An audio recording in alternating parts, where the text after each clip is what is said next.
Hello and welcome to the Apex Racing TV esports studio and our coverage of Season 8 of the Apex Racing League Prototype Championship. After launching the championship last time out at Spa, we remain in Belgium and we head to the new looking Zolder circuit, the first time we have visited since the artwork update last season for our second round of the season.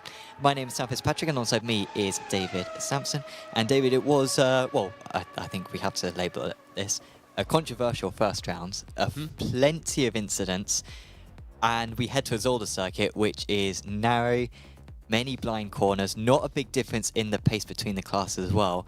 It will be a big test for the drivers over the next 60 minutes.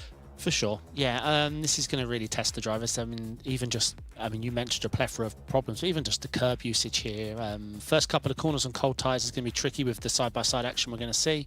Let's just hope the controversial starts and them, because it was only 2 moments that defined so much, but let's just hope people can keep their heads. Yeah, anyone who was watching the countdown earlier on, they would have been reminded of what happened last time out. But yeah, hopefully it's all good. Let's have a reminder of the calendar that we have for this season. Of course, first 2 rounds of the season at Spa. In Belgium. First at Spa, now Zolder. And of course, these rounds copying the IMSA official series. So then it's Road Atlanta, because that is just a couple of days before the Petit Le Mans, so that will be an extended 75-minute race for that one. Silverstone, Sebring, Interlagos. I'm not sure if I asked you last time, but which one are you looking forward to most? I always love to see Interlagos. I mean, I love the track. I do wish we had an updated scan. Obviously, Road America, there's quite a few tracks on it. Obviously, Road Atlanta's my favourite track, but there's no point mentioning that over and over again. So I'm going to say Interlagos. Yeah. I will mention over and over again that Suzuka is the best circuit of all time. So very much looking forward to that one, which will be fantastic in these prototype cars as well. Of course, we've got the GTPs and the LMP2s, 2 divisions in each, the Pro and AMs in each of the classes. And of course, it's a 60-minute race that we have tonight. And before that, we've got a 20-minute qualifying session as well, 10 minutes per class, and a little bit easier, I guess, for the drivers. I mean, how would you say it is to get a clean lap around this circuit with the new curbs? Is it a bit easier not to pick up a 1x because the new curbs are so sort of intimidating, or do you think it's still quite possible? I think it's more just connecting the lap here. I find just the curb strikes with the prototypes a little bit less predictable, so I think it's just practicing the safest, not safest, but the more controllable line and putting the lap, just making sure you get a lap down. I think with the open qualifying format, we are going to see some difficulties because, I say, them curbs can cause spins, especially in the prototypes. Yeah, and we've got some 30-odd LMP2 drivers, so the track will be very clustered when it comes to LMP2 qualifying, which will be starting in just 6 minutes' time. But let's have a look at the championship standings. Only 1 round completed so far this season, so it's the results from last time out. And it was Norbert Tamas who dominated in the end. I mean, I think he was helped out significantly by the chaos that happened behind him. His teammate got a jump start penalty. We had Novio Tio, who caused a few issues for a couple of other drivers as well, and that helped the likes of Jocelyn and Seagrow to move through. But whilst Tamas dominated, I don't think that'll necessarily be the story for the remainder of the season.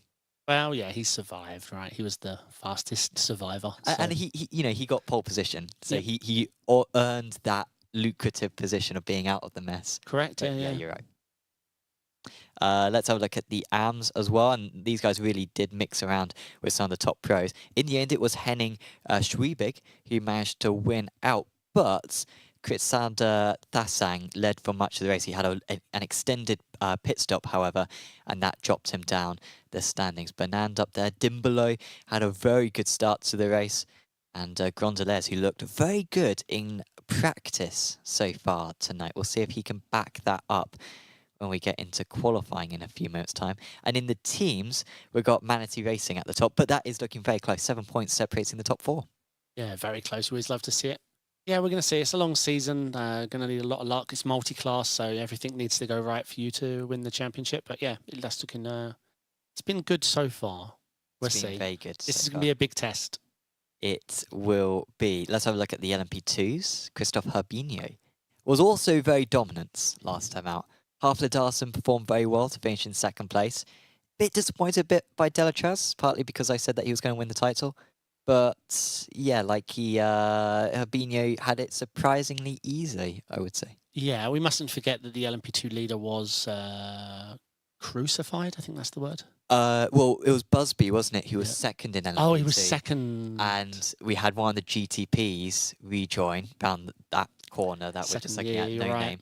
And he took out Busby and took out a couple of others as well. Yeah, Herbinho did go unchallenged though, if I remember rightly. I'm trying to remember the race. It feels like it's been a long week. Well, the most interesting race was the AMS, the LMP2 AMS. This was close. Willoughby had issues. He actually got taken out at the no-name corner as well, actually. He had a spin. I think he dropped down, maybe even as low as 4th, but certainly as low as 3rd. But managed to retake the lead right at the end. I think it was with about 3 minutes to go that he overtook a couple of the drivers. I think Dan Blackwell led until a couple of laps to go. He dropped down the closing stages. But Bernard's there, Corban, Philip Massa as well in 4th position. So looking very competitive. And we can look at the teams as well in that one as well. And it's Delatraz with a very strong squad currently at the top. Yep. It was nice to see a lot of the F1 Online Liga guys in chat. They had a good race. So I think they finished in flying formation together, if I remember rightly. Obviously, we've seen Alcatech and 3M before in previous championships. Yeah, excited to see. It's got a lot to play out, though. Yeah, a lot of those scores were messed up from Spa. And, you know, you can get obsessed with, you know, a dropping of the position in the closing couple of laps. But, yeah, like you said, it's round 1. Yeah. Often it's just maybe 4 points that you lose. And I know we hear the phrase, oh, it comes down to 1 point. It could come down to 1 point. It absolutely could. It probably won't do, though. And chances are it will be the remaining rounds which decide this championship. It's important not to focus in on one specific event too much. Yep. Let's have a look at our track then for tonight. And one of the interesting elements of this is that we're using the alternate layout. How do you feel about the alternate layout?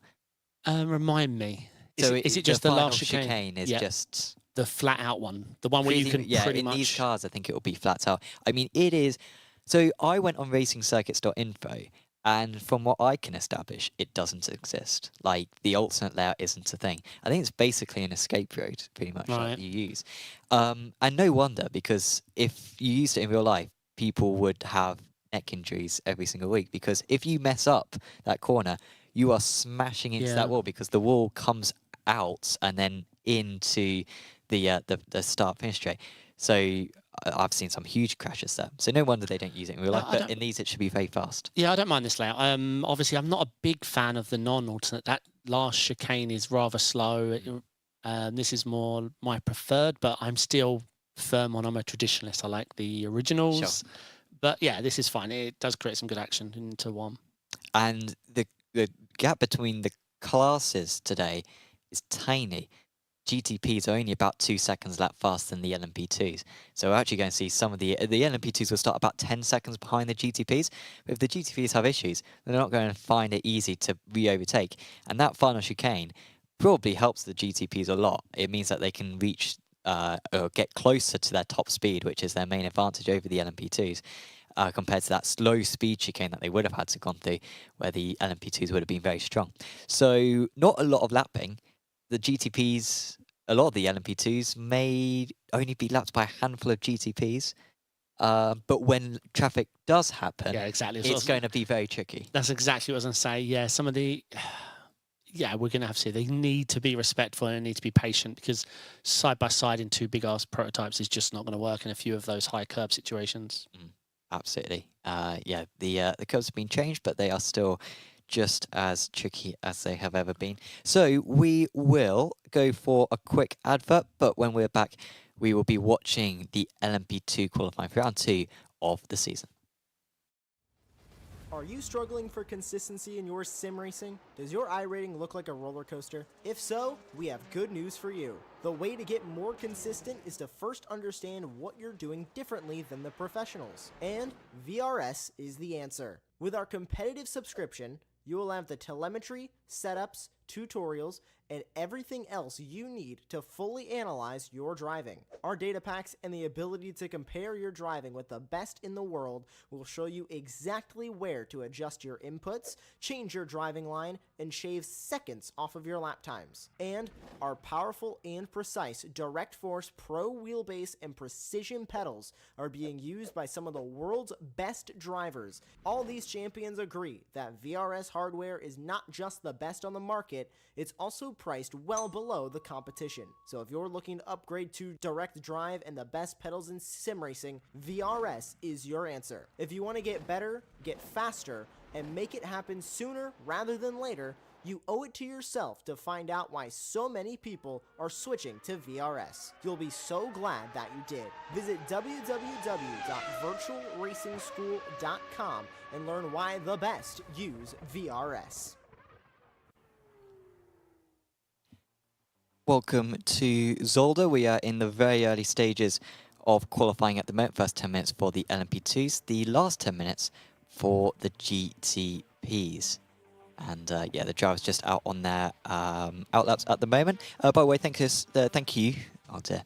to Lucas Lauritsen, who I don't believe is related to Mads Lauritsen, because Mads Lauritsen's surname is spelt differently, but only slightly different. So do let us know, Lucas, if you are related. If it's spelt different, probably not. You're probably, No, but, it's a good know. observation. It's just strange that two very similarly named people would be subscribed. True. What do you think of this track? Because obviously we've competed here in the 23-hour race. Of course, and one of us won. Between us, we've got a race win, yeah, right? exactly. So, I did not like it in the Mustang. I didn't know what was it that I drove. Maybe it was the Mustang. Yeah, I did. But it's just an awful car and way too slow. Like, I was so bored out of my mind, and I'm usually a very nervous driver, but I was just bored out of my skin because it was so easy to drive. But I genuinely, I sort of like this place. It's a bit too slow speed for my liking. I like this bit, but I'm not a big fan of the chicanes. Yeah, they are quite brutal in iRacing with the new curbs. Let's see how it's handled here. Oh, complete avoidance and just takes that second one. It's a nice camera angle. Let's see how he sets us up. It's all about the exit off the second one. Nice big cut. Yeah, nice big cut. No, he's lost the rear. Rear is gone. And this is what I meant about my biggest point was hooking the lap up, because to get the time, you've really got to do what he just did and heavily commit to the curbs. But sometimes they just don't give you the same results. And for qualifying, that's where it's going to matter. Finding the line that you know you can do. We can all do that one lap in practice that makes us look quick, and then can you replicate that in the qualifying session? Hello to everyone in chat. Giacomo, Paul, Thomas, Lord, and Average Joe Racing. And obviously Lucas. Yeah, assuming that he's tuning in. Welcome, Lennart. You racing in a little bit. Albino currently on pole position by half a tenth over Clement Fidri. Top of the AMS is Yuri Grigorenko. Albeit, Bernier has just gone up there. And I'm seeing a green stripe next to his name. What do you think? Green is a GTP, right? Where do you see green? On my timing screen. Oh, on your timing screen. So at the moment, sorry, so yeah. So we're only showing the LMP2 drives, but I think a couple of the GTPs may have gone on circuit, which is remarkable. Well, to be fair, one of them might be new. One of them might be new to I think 2 GTPs have set a lap. Augustin Bernier and Cole. Yacolettes, both new drivers to the series. I will give them that defense. Carl, and a penalty. Carl, a teammate of mine when I won the BSR Radical Winter Series Championship. David's really impressed by that. Very impressed. You win everything. Oh, what can I say? Apologies, maybe it's just coming wrong on my screen, but no, Bernier is an LMP2, so I think I'm accusing people without any backing, so apologies for that. Actually, yeah, the car logo is an LMP2. But yeah, the colour association. It does come up on green on yours, right? Yep. Yep. Yeah, Even strange. I don't know what's going on there. Oh, someone's parked it. So here's that alternate final chicane. You can see. Imagine if you go Yeah, just no, a little bit that wouldn't be wide. allowed. A metal wall on a high-speed exit. Someone will hit that and bounce into the pit lane probably. T1, how you set up T1, T2 is quite a unique setup, I find. Like, it's not anywhere else. I find those T1's a strange corner to master. It's all about trusting that track out.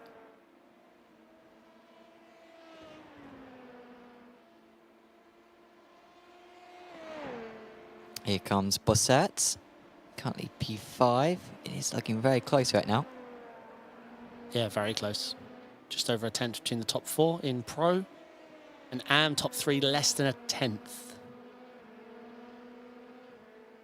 Big drop off though, the rest of the LMP2 AMs. But it's just about putting that lap together. Should see how the GTPs handled the curbs. I haven't lapped here, I don't think, in a GTP. I heard about the rescan, jumped in a GT3, did a lap, realised there was 3D curbs, and did something else. Never race here anyway in officials, do you? Well, IMSA's going here.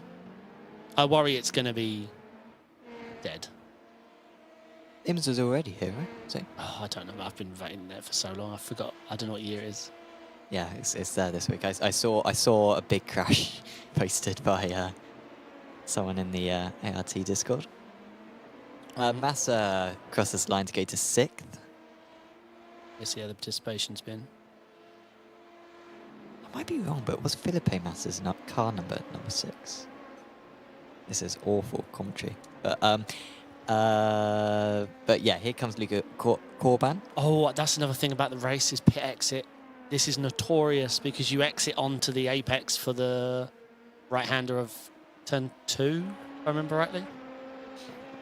So you really got to be careful winding out of pit road. It is a really tricky one, and not just when you come out of the pits, but also keeping an eye on who is coming out of the pits. Yeah, you know? 100%. And unless you've got very good peripheral vision, you can't see who's coming out of the pits. So you got to really, make sure that your spotter's on it and saying, cars to your right, and you take notice of them. Wow, Corban has to bail out of that one. I think all those drivers are on their outlaps, I guess, right? They are, yeah. So he has wrote impeding in his little book. Yep. Yeah, it could be penalties for that. We're into the final stages. Anyone who starts a lap now, well, this will be their last lap.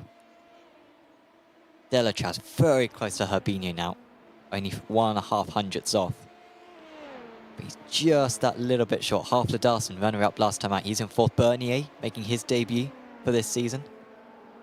He's up there in 5th place. Very good performance from him so far. It's getting out of the way. Tim Perry, does he have time to get round the track and start a new lap? He might just get there, but it'll be tight. He's got to get round there quick. Yeah, he should be okay. What's the lap time here? Minute 13. He's already. Yeah, he'll be fine. He's even warming those Pirellis. That is the iRacing time mod, isn't it, Pirelli? I think so. And Delachaz goes to the top. 9 hundredths of a second. Well, I was saying he was maybe a little bit underwhelming back at Spa, but he has definitely turned up for this round. He has indeed. And he is currently on pole by just shy of 1/10 of a second. Where is Busby?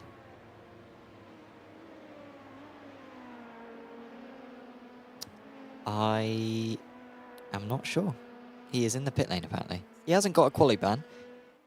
Oh, sorry, 13th in... Yeah, currently 13th in Pro.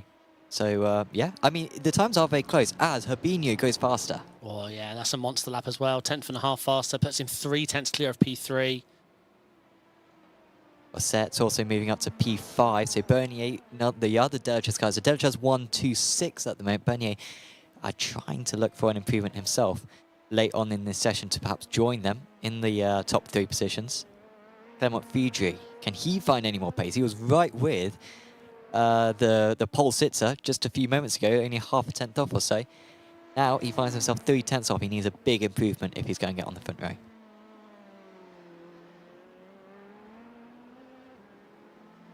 Oh, does not look happy. So how long do they get? 15, 10, no, this is their last lap, of course, yeah, 10 minutes each, but they get to finish the lap they're on. Very animated there from Clement. I feel like he probably had it. I thought he was going to get clouted from behind them. Okay, so now it's the time of the LMDHs. Yep. They are all out on circuit already. Soren Kroll, a new driver to the series. I say new driver to the series, I mean new driver to the season. I mean, he has taken part in seasons in the past. Oh, no. Well, yeah. Well, that's a toe.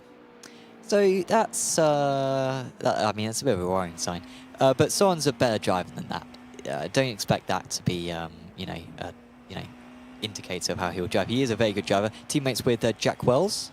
Beast Racing, they've been teammates for a while and has taken part in several seasons of this championship. So it'll be yeah, good to see him tackle it. As is the man we're following on board now, Balazs Trotsky, who did the this last season. Season 6. Won Season 6 in the AMS. 2nd place overall. How he was allowed to be an AM. Unbelievable. I think he was only at about 3k at the time. He's got it up now. He's about he's 5.5 now. Yeah, I've raced him in officials plenty. He's a good racer. Of course, drove for Manatee Racing as well. A very well established, very strong squad. Did not go his way last time out. Qualified P2, but he sort of got caught up in other drivers jumping the start and jumped the start himself. Had a pit lane or had a drive through, had a stop go, and I think recovered maybe back up to about 10th place overall. I think. Joshua Wilson in chat. I'm just here for the rejoins. Yeah, we're hoping to have less this race.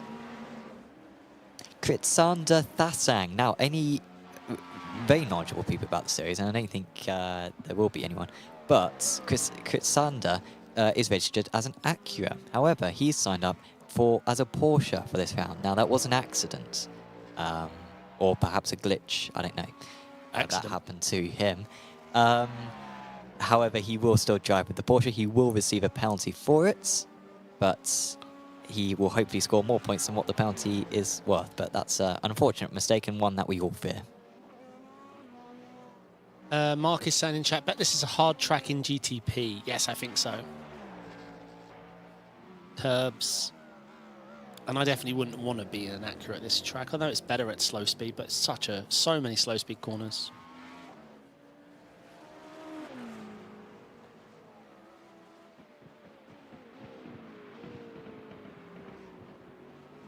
God, they're really pushing that curb cut. I'm not sure where on the sea, especially in TV chase, it looks like a pen.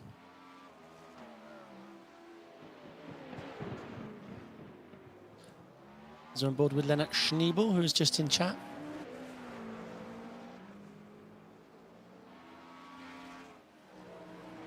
See if he can improve.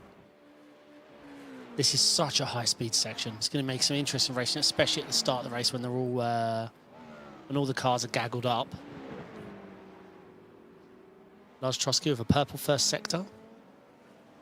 As Sam was mentioning earlier, we're not seeing a huge deviation between the LMP2s and the GTPs. Actually, surprisingly,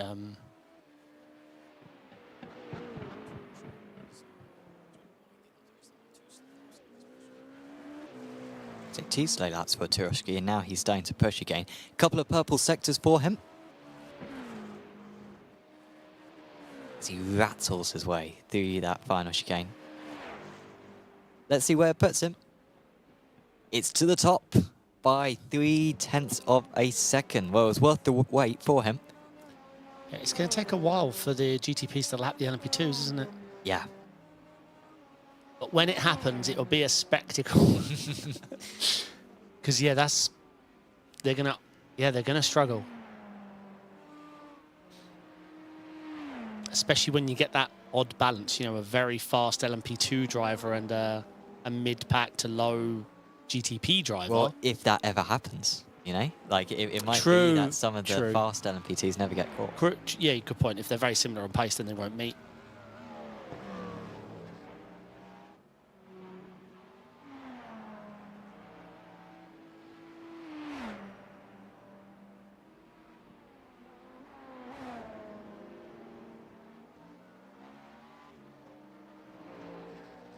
So Trotsky, half a second to P4, 1.2 seconds tenth to P2. And GTP AMS, pace isn't too far off. Well, no, Nucera would be, yeah, they're not too far off at all. There are a lot of skilled drivers in the series, actually. Even for the AMS, we're seeing quite a high standard. But you got to make the cut off somewhere. I do love this delta bar at the bottom. It makes our job so much easier, rather than analysing all the data. Yes, yeah. It is very good. 5 sectors around this circuit. The last one is a mere 7 seconds long, which Yeah. does make you question the utility of it. Well, someone made the section flat out, Sam. I take no responsibility. Yeah, I okay. blame the IMSA community. Good point. We follow IMSA. I mean, yeah, if it was IMSA, they had to pick this one. The slow one would have been an absolute nightmare. Okay, so just 3 minutes left, and they don't get to finish the lap they're They on. do get to They finish do. that. Oh, because it's open quality. Yeah, I always forget. I'm No, so no, not used to it does change every season, to be fair. And yeah, it's because there's no heat format, no double race. Mulgrera currently in P6. A PS competition, one of the front running teams in the championship. And this lap so far for him doesn't necessarily look like it's going to be an improvement. And I don't think it was in the end. So top of the AMS is still Nucera. Now Nucera's 5th overall, which is impressive, but in practice it looked like he might even be on the front row overall. He was absolutely rapid earlier on. We're not quite matching that pace, or probably more likely others just upping their pace so far in this session. Yes, indeed. Yeah, Nucera looks like a fast boy. He's 4 tenths clear of P2. And by the way, all the GTPs are ahead of all the LMP2s. There Pretty you go. much. It's only 2 tenths between the slowest GTP and the fastest LMP2. And we have also got Istvan Dexy, who is currently behind, but he hasn't done a proper lap so far as Dexy, and it doesn't look like he's going to do one anytime soon with that line. No, getting out the way. Yeah, very efficient at getting out the way. It's going to have one more attempt.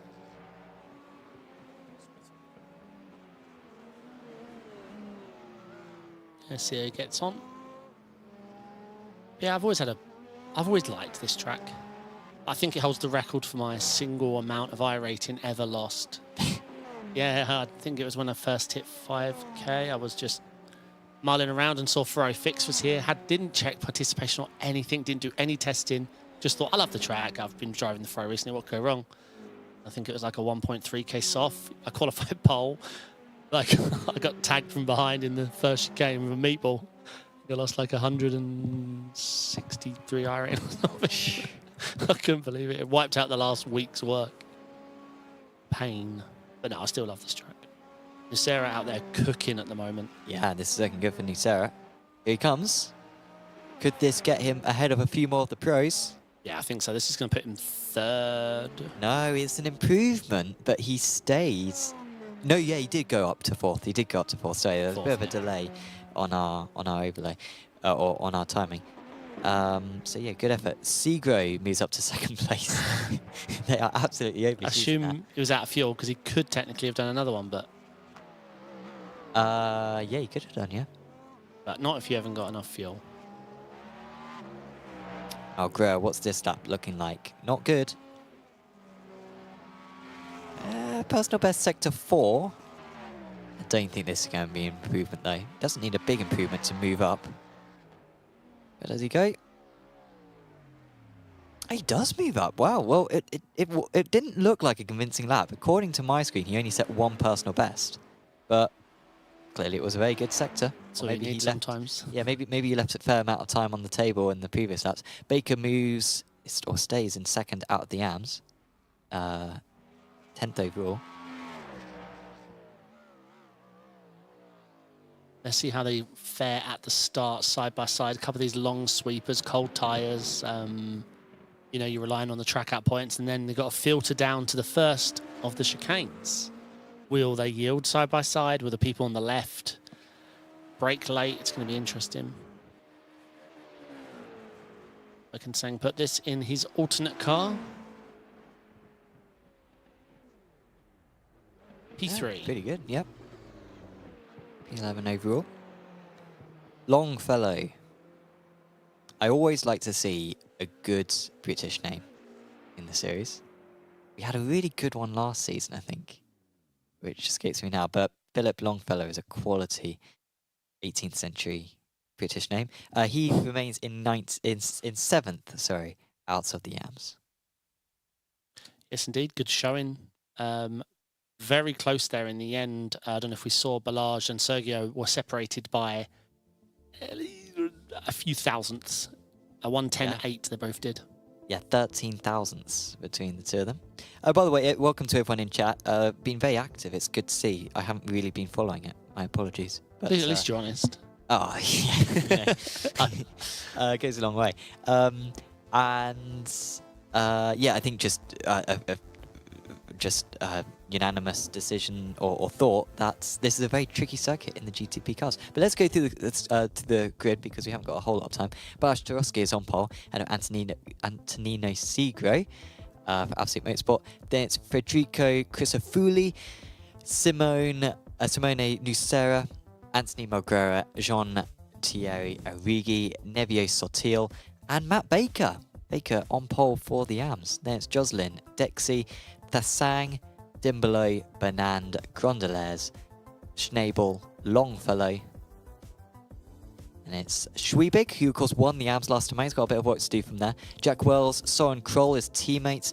Mads Luritzen, Christoph Herbinho is top of the LMP2 Pros, ahead of Alexander Delachaz, Clement Fidri, Michael Hafler-Darson, Dylan Bossett, Augustin Bernier, Tim Perry, George Sazonov, Matthew Crisp, Luca Corban, Yuri Grigorenko, and you see Fabio Grissetto, Nathan Willoughby.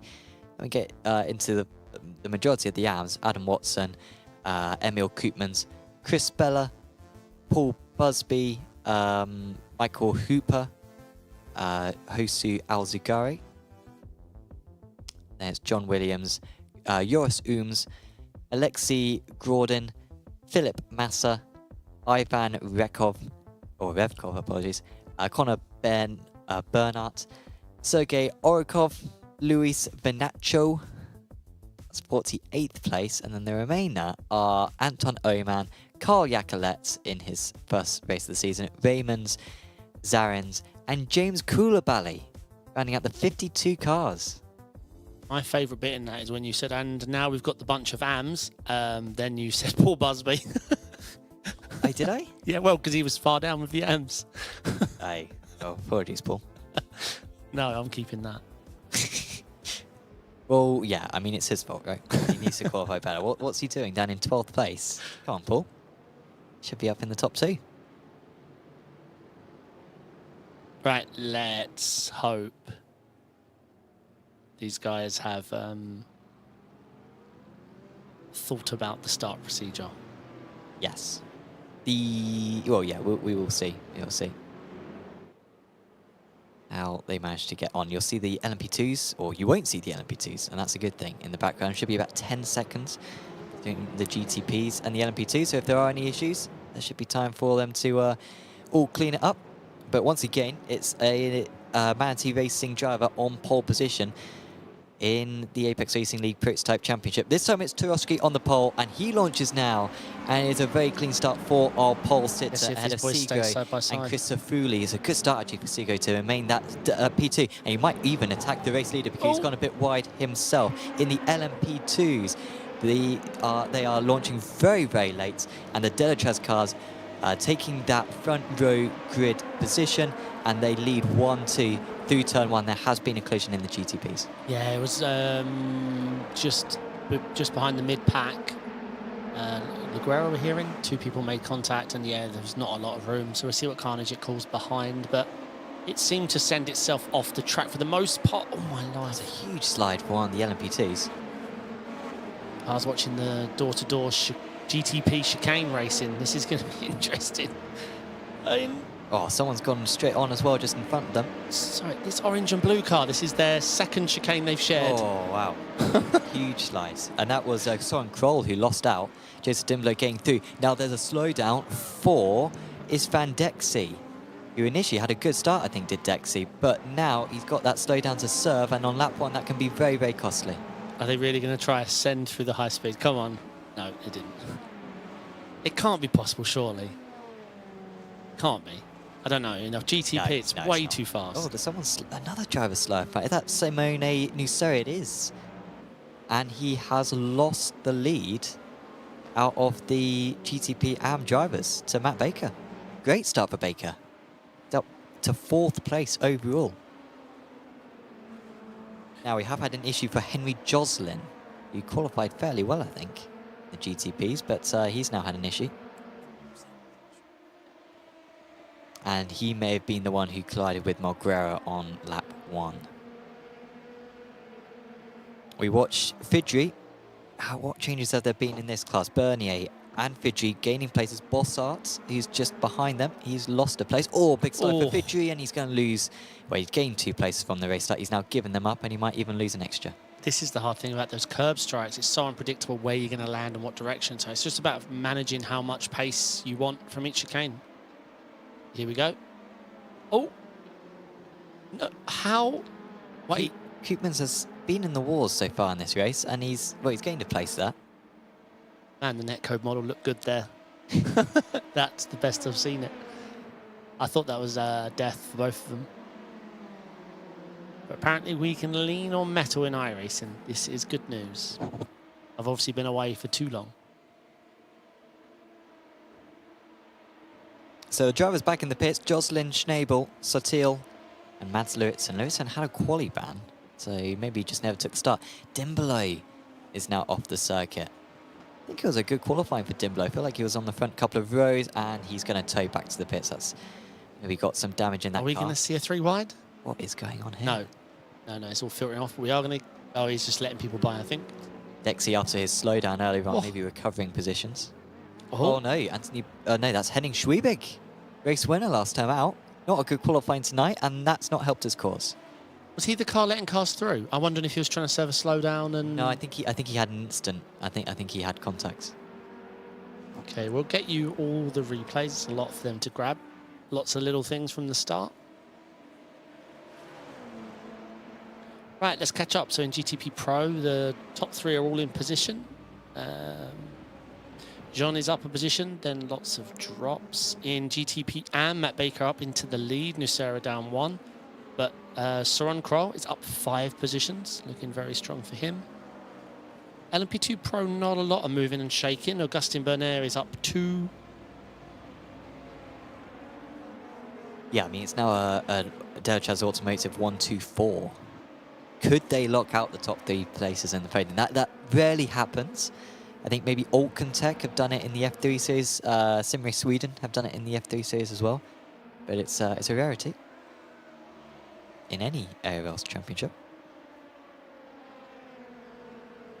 First time traffic is going to be interesting.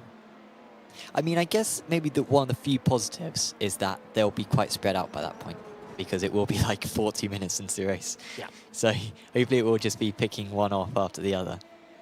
As that is a move from Luca Corban. Yeah, nicely done. And that is for the AM lead. He has just overtaken Grigorenko there, I believe. Or was that on Matthew Crisp? That was on Matthew Crisp, apologies. So that was an AM driver passing a pro driver, but that does still matter when it comes to points, because they score points for their car class position. Yeah, it's exactly. It's tough to judge, right? Because in the race, they are racing each other for points. So the more the AMs overtake the pros, the more points they get. But when we reflect as a season and round to round, we look at the points isolated in groups. So it's difficult to know where the priority is when we're following the race, you know, like... Yeah.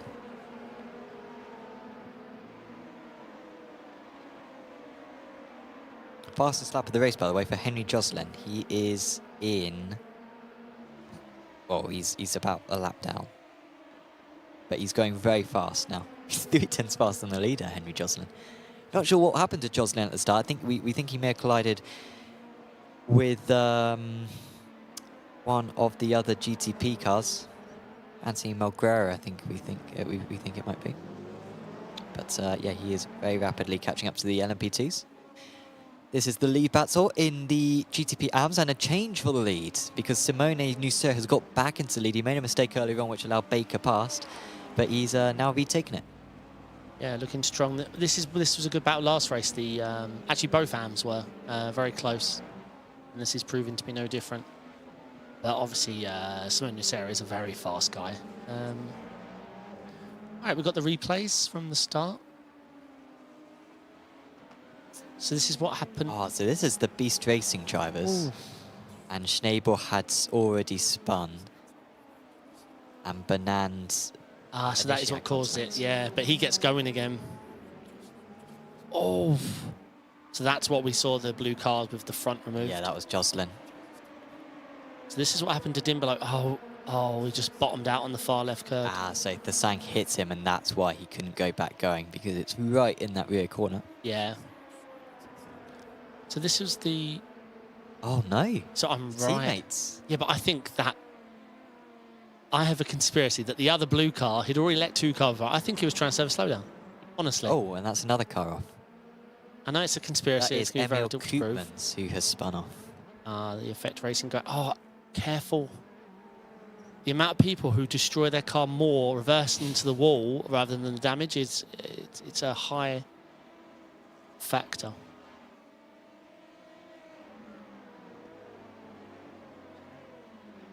Oh, and Emil straight into it, literally, figuratively. Yeah, we had a Daytona 24 exit. Unfortunately, someone spun. They just got in the car, exiting pit road, dropped a wheel on the right-hand side, spun, went to reverse to turn around and reversed into the wall gently, and the whole rear part of the car fell off. That was it. That was our race. It's a classic sight, just seeing the whole rear end of the car just detach. He only tapped the wall. Yeah, sure, we lost a bit of time from the spin, but it's a 24-hour race. That's fine. But no, then the whole rear car fell off. Back to bed.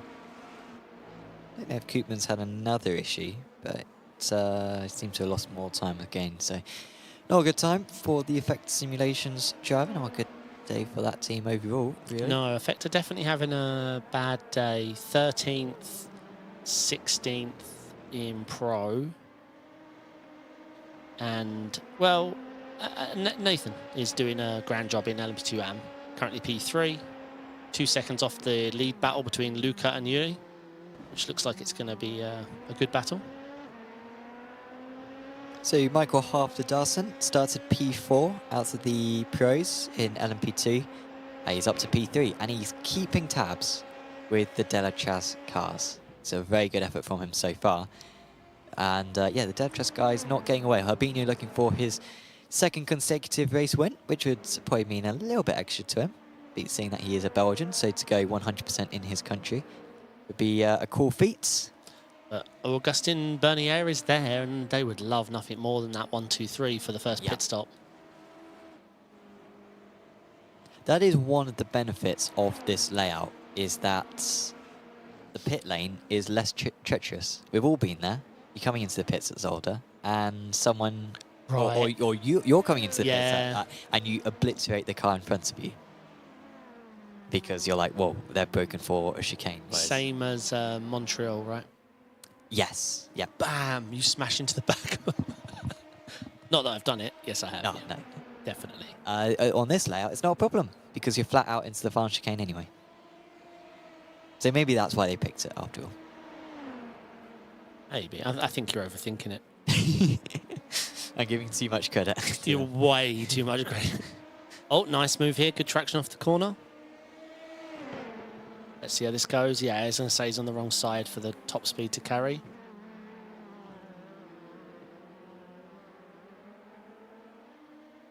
Yeah, you can see Carl Yacolet. Like I said earlier on, my teammate when I won the BSR Radical Winter Series Championship. Oh yeah, well done. You haven't mentioned that before. No, I haven't mentioned it.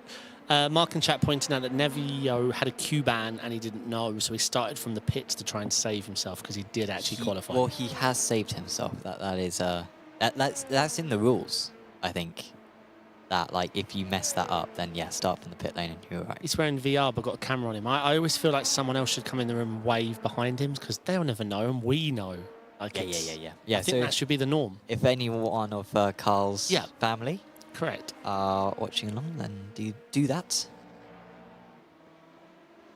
I mean, do it to any of the drivers, really. I wouldn't recommend doing it to one not in VR. Yeah, but, I mean, the driver wouldn't... Oh! Matthew Crisp is round. Let's see what happened. Where is that? Oh, I think he's dropped it on the second curb, maybe?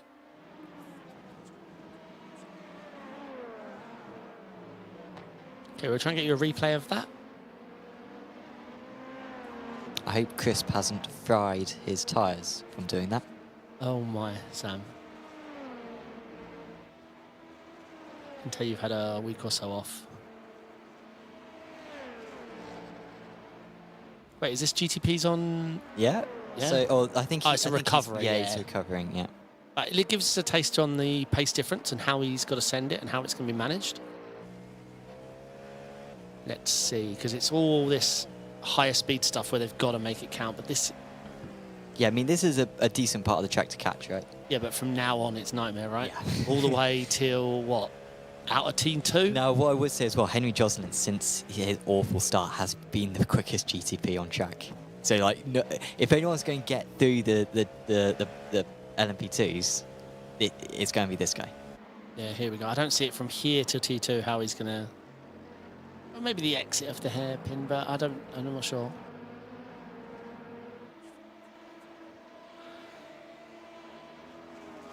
This gives us a good treat of what lies ahead. But yeah, it's all here. I just don't think they've got the speed, and then it's all high speed. And then I don't think they'll be able to send it into one. Maybe he can look into one on the left-hand side, yeah. Here it's more waiting. Have they got the accelerator? Oh, it's a huge crash. Are they going to bounce back onto the circuit? I think they have. Toe. Well done. Well done. Some of the reactions there were brilliant. Chris Bella, congratulations. They were told pre-race, if you're in a precarious position, toe back to the pits. And Bella did the right thing there. And that man deserves a medal because he's just saved several lives. Correct. We'll definitely get a replay of that.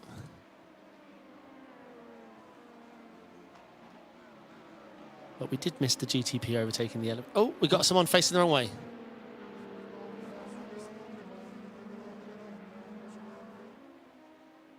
Facing the wrong way. He was just waiting.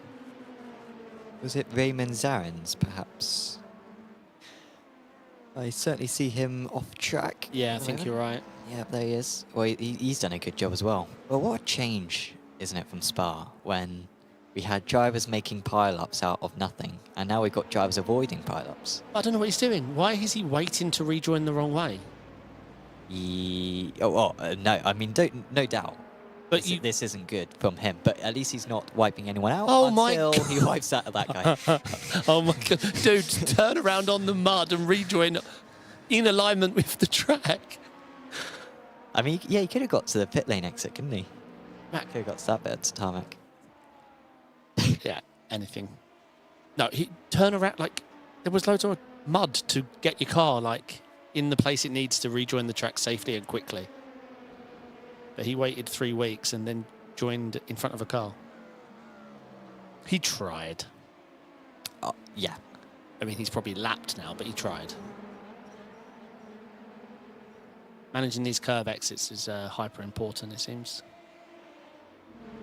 Because the overtaking prospect is tough at this track. Oh, I really want to replay of that. What caused that high-speed exit incident? I assume someone just had a bit of a rear instability, so they, Yeah. you know, corrected it, and then the guy behind obviously is flat. Well, yeah, when you see an instant around that part of the circuit, you know it's not a collision between two cars. You know someone's, because no one's side by side through there. I'd love to see it. Yeah, absolutely. I imagine that on the last lap. But yeah, a lot of support for Corban in chat. Nice. How is he getting on? He's leading LMP2 ramp. All right, we've got lots of replays coming in. Let's go. Okay, so So this was Koopmans. wow, he completely Way lost too the much rear. speed. Oh, so he's like broken his steering, perhaps, is what we think. Wait, what? He was turning. Oh. This is And crisp. Grigorenko. Ah.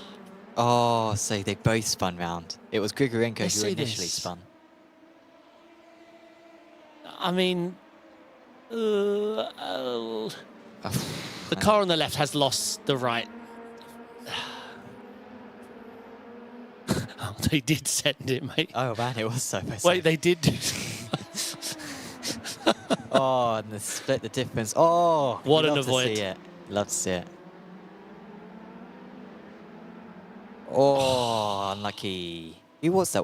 That wasn't Turoshki, right? Shoot, it wasn't No, it wasn't, no. He's still leading. He's all right. Was it? No, it would have been one of the PS drivers. Oh, it was Bella. Oh, Bella was the purple car. Oh, he was the one who towed. Fast lane, yeah. Man. That was that was dumb. The high speed side by side. It looked so awkward and dumb from both of them. Just looked like, yeah. What were they going to gain? Yeah, I didn't see it all happen so fast. I didn't see who initiated it or if they came into it side by side. But yeah, it looked awkward. Bilal's doing a very good job here, controlling the race from first. Into the pits comes Anthony Melguera. Car looks intact. Wow, this is a long pit lane, isn't it? It's a short pit lane, but it's also a long pit lane. Because you have to get on the pit limiter a long way before you get to the pit stalls. Yep. But this is pretty early. You can pit from about, I mean, around this circuit, the fuel consumption is super low. So you could probably go over 50 minutes on a tank in the GTPs. Probably about 45 maybe in the LMP2s.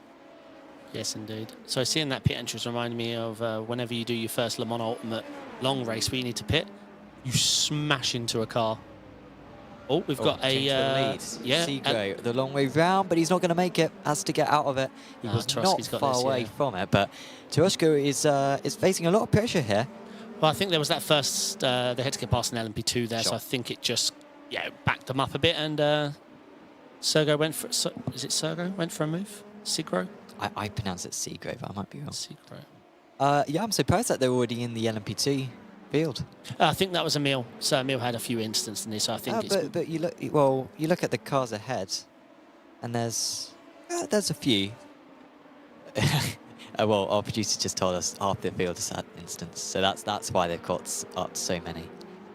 They are about a half a lap ahead of the leaders in the LMP2.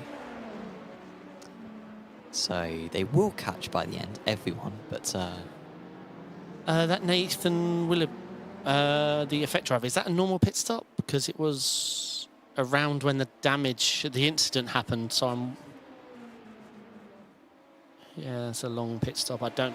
Can he fuel to the... Yeah, he can't fuel to the... Well, when did he pit? So lap 10? Oh, no, he won't get to the end if he pits on lap 12. 10, so...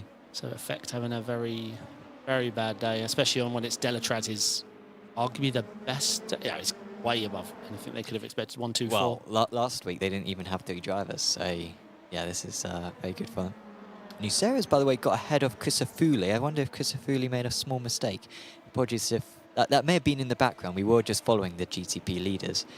And maybe I just didn't spot that. They were going through the traffic, and it looks like Nucera's cleared that. So Nucera, after a bit of a bad start, he is up to 3rd overall, and he's only 1.7 seconds off the overall lead now. As of now. He's 10 seconds ahead of Thesang. Yeah. 10 seconds, blimey. Clearly must just be really good through the traffic. Yes, indeed. Very fast driver. I see him in a bunch of officials over the years. Thesang's doing well considering it's not his car choice. Ironically, I've gone over the rules in my head. Okay? I don't know the rules, but I'm guessing. If he wants to change back to his original car, it's going to cost him again. No, so the rules state that if you change for 1 round, you get the same penalty. But something that he has now lost is that you're only allowed to drive 2 cars across the entire season. So that's it. Before, he would have had the opportunity to change mid-season to the BMW. Now, no. You can change mid-season to the Porsche. I think Matt Baker's had an incident. I'm seeing him off track and dropping. Oh, that's a shame. He was, a while back, he was leader of the GTP AMs. Yeah, currently sitting P6, and a gap has formed to him, even the car in front of him. So, yeah, something happened. Corban, by the way, 13 seconds ahead of the rest of the LMP2 rounds. No wonder the YouTube chat is such fans of him. Do let us know, B, Chris and Paul. How do you know Corban? Are you... Well, last week we had a lot of the F1 online league of guys in chat. Yeah. But yeah, safe to say that Corban has the momentum. These F1 Liga guys seem very fast for their iRatings, all of them. I mean, Luca Corbin's 1.8k. Very quick.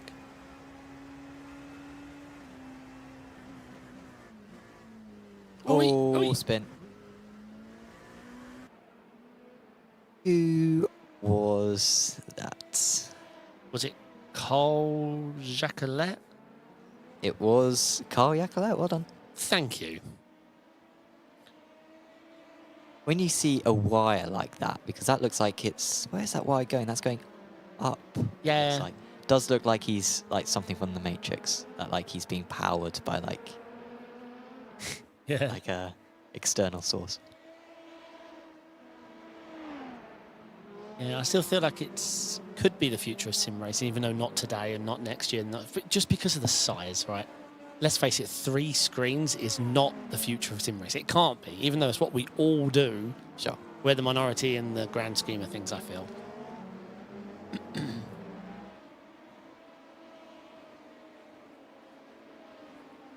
Traffic's been really well behaved. I assume Sam offered double penalties because of last week. It was like, look. A reiteration of the rules. Baker, I think, has had another issue. Yeah, well, he's coming to the pit. Yeah. He's been burned by all these issues for him so far. Right, let's take stock. Bilal Strosky's leading GTP Pro with Sigro behind, still closely followed by Federico. That's your top 3 in GTP Pro. GTP AM, you've got Simone Nocera leading very confidently now. He's looking very good. Sang in the Porsche P2, and then Glenn a little way back. As I'm just checking on the traffic management. LMP2 Pro. Ah, that was the LMP2 off the track, sorry. UX is starting to really gather up now. I thought they'd be spread out, but they've all converged. I wonder if we could get the track map up, because it does look like the entire field are going through these couple of corners right now. Oh, Nucera trying to take advantage, but he's going to get blocked in unless he can get to the inside. Oh, he might be able to get the move done here. Nucera is going to be able to slither his way through. Oh my God, they're going He's for wide. it again. Oh, Nucera holds on. It wasn't Nucera going for the move, sorry. It was the driver behind him, Chris Afuli, trying to re-overtake. Chris Afuli nearly pulled that one off. It would have been a great move. He's not a happy bunny, though. I mean, I don't think Nucera did anything wrong. And we've got some more replays. I think he's just annoyed about, because it's the AM Pro situation. Okay, so we've got some replays. Let's take a look. So this is how Zarens went off the track. And Chris Afuli did a great job. Yeah. So this was the lead battle with Tarowski. Oh yeah, I remember this, yeah. He held this really nicely, very confident that he could hold on to it. But he does get a really good run. Fantastic run, wasn't it? Yeah. And he just overshots it. Problem is you have to leave space on the inside there. So this is what happened to Matt. Ooh. This is one of Matt's issues. Maybe the only one, to be fair. Did he hit the wall? Looked like he was heading to the That was wall. an odd incident for him, for his level. At least he'll be able to get a faster pair, fix the damage. Matt alerts in chat, well, my race ended fairly quickly. Screen cut out for a second. Oh, we wondered what happened. It looked strange. Sorry to see, Mads. That was that incident we saw in the last corner. I think he just went. So who was that? Mads in chat. Mads Lurtzen. Yeah, we were questioning what happened to him.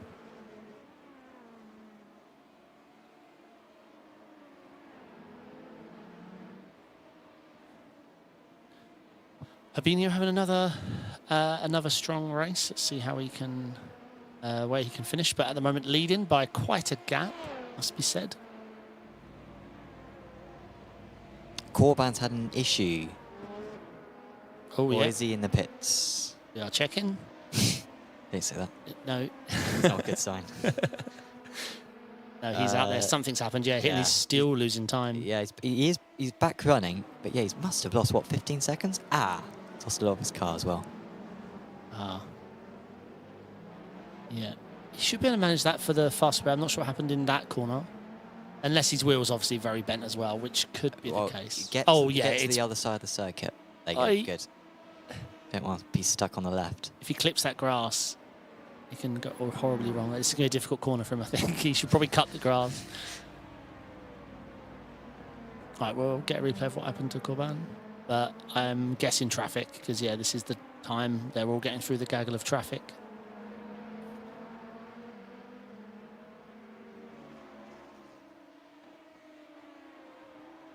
Paul, immediately. No, what happened to the GOAT Corban? Yeah, we're finding out. There will be a replay soon.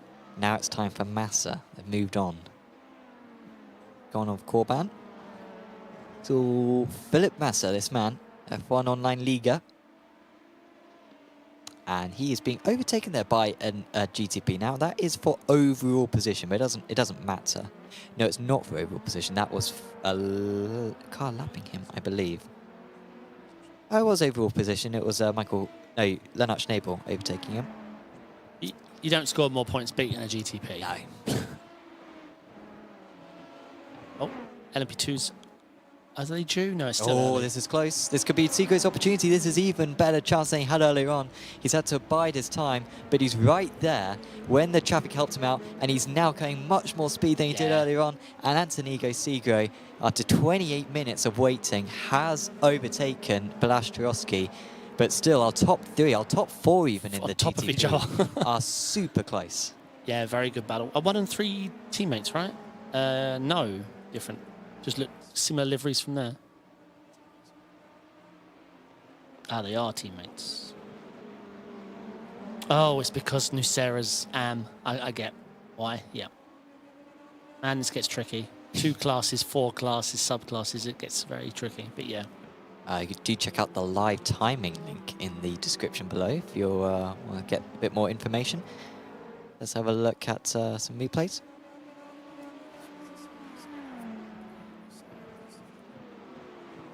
Sarah and Christofuli here. And Christofuli nearly got past. But Nucera held on strong on the outside. Oh, yeah, Corban just ate too much curb. Way too much curb. He sort of did the right thing, I think, of trying to straighten up the car over the curb because he realised he overshot it and then was like, all right, I can either take all the curb here or half the curb. And I think he tried to straighten it out, but even then he couldn't keep control of the car. Yeah. Yep. Shame to see, but he can get that fast repair and he's within the fuel window, so he did lose a lot of time on the way back to the pits, but, you know. Oh, here comes Hafler Darson for the move. He's surely going to hit him that. Yeah. And in the end, Hafler Darson's teammate had to take evasive action. Is that Schnabel maybe a lap down? And So he's Hafler flashing, Darson is but not happy. I thought that was fine. He went defensive and he stayed to it. Yeah, the guy wanted the line to become available. But I thought it was, I think it was fair, yeah. yeah, it was fair. I mean, that you can maybe ask the question, oh, if the inside's covered, go to the outside. You're not going around the outside of that hairpin. No, and that's why he defended the inside. We've all tried it, and the outside at that hairpin is awful. Sometimes it works. At other hairpins, not at that one. So if you cover the insides, then yeah, there's nothing you can do. Danny Solo in chat is registering for the Britsy gloves. Yep. AMS Sprint Cars, the cameras of the drivers are so cool. Yes, they were made by Sam. No, I think he means the webcams. Oh, they weren't done by Sam. No. But I told the drivers to connect to the link, if that counts for anything. Connor Bernardt is in amongst this. Ispan Dexy. Yeah, this is tight. This might expose to a 3-wide. Dexy down in 9th place. Oh, so yeah, he's a GTP and he's behind a lot of the LMP2s after issues earlier on. Connor Bernardt is... Who's this on? Is that Omen? No.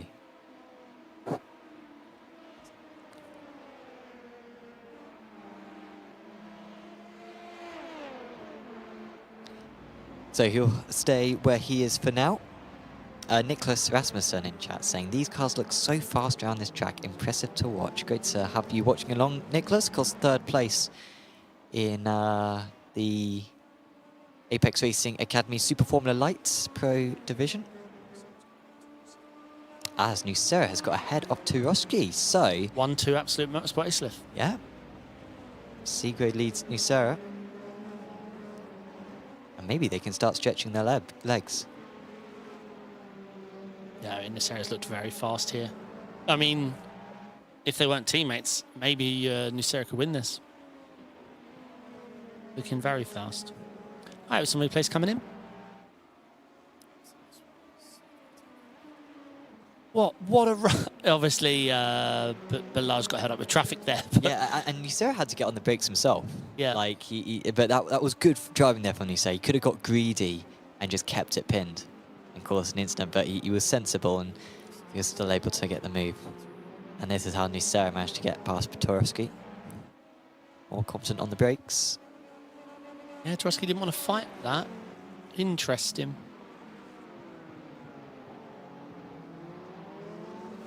Interesting. Origi's now with these guys, by the way. Origi 2.7 off the lead. He's been catching. Because obviously Trotsky needs to be careful being in behind. Yeah, I was going to say. Oh, what? No, not in the pits. No, that's Nucera. Oh, no, you're right. He's not in the pits. Where's he going? Why not just pit? I'm so confused. Well, we'll get a replay of that. Well, now he's given up another place to Origi. He's down to 5th. Yeah, because the thing I was going to mention is he doesn't want to be behind Nucera because they can play games, right? Because Nucera can build that gap up and let Segro build a comfortable gap. But I don't know. That was very... He definitely took the pit line, didn't he? And then just aborted the entry. You sometimes see it at like the Chinese Grand Prix when drivers go into the pits and it looks like they've gone straight on and they've missed the corner. That was the opposite. That looked like someone had come into the pit lane, but actually they had just missed the corner for some reason. Anthony Bernand is in the pits for PS competition. He had issues on lap 1, Bernand, but he was able to get himself back into a decent place. This will put him behind a lot of the LMP2s now. We have a Tim Perry cam. Looking good. All right, we've got a replay of the Tarosky moment. Oh, grass. Okay, I think he drove on the grass and just couldn't get the brake stopped. At that point, you should have come into the pits, though. I know it's like a split-second decision. It's almost as though he missed the corner. Like, it's almost as though he was so close to the car ahead that he couldn't see where the corner was. And he just had a moment of lapse and he missed it. But I don't know, you know the grass better than me, but that looked like he didn't even turn. Yeah, I mean, the grass is grippy, but it's not ideal for braking on. I just think he realised he wasn't going to get slow. He was quite dangerous and how much speed he was going to be carrying. So maybe he wasn't yeah, still wasn't comfortable even slowing down for pit entry, I'm not sure. Very slow LMP2 in front, right? Very slow. That didn't look like a differential between car classes there. That looked like a slow going LMP2. Oh, there's a livery. Sorry, I shouldn't call that liveries or logos anymore. They come find me. Couldn't believe that. You don't like that livery? What, the 3 colours cut by distance? Yeah, but at least it's 3 colours, right? That it is. If that was the goal, the goal has been achieved. Well, yeah, I mean, like, if you're going to base it purely on how many colours are on the car, I think it's a solid midfielder. If I said close your eyes and picture Beast Racing, and that's what you saw. Well, Jack Wells is out there. I think Jack Wells has the proper livery.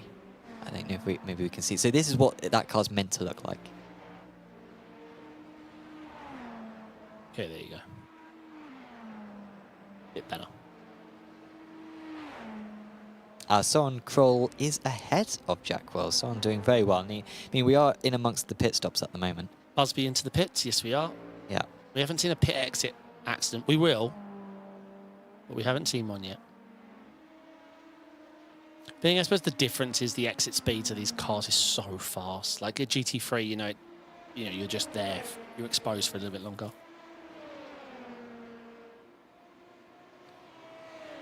Fabio Grassetto, one of our favourites for the amateur championship. I think you did pick him as your amateur champion.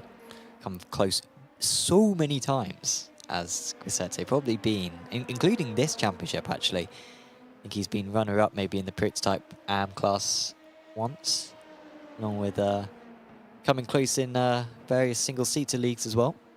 Yet to clinch that title though.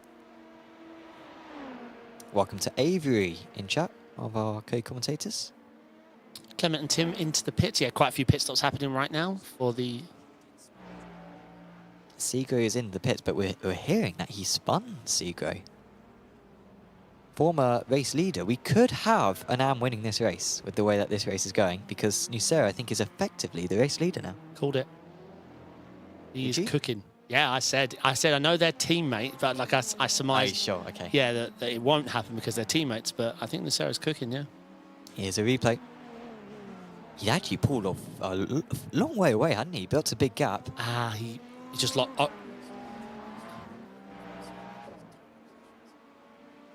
Yeah, the car in front just parked it, and he just got on the brakes too heavy. Oh, man, look at that flow of traffic. I mean, I'd hate to do a Croftyism, but it's a bit like when you're trying to join at a junction, and it's just that steady flow of cars.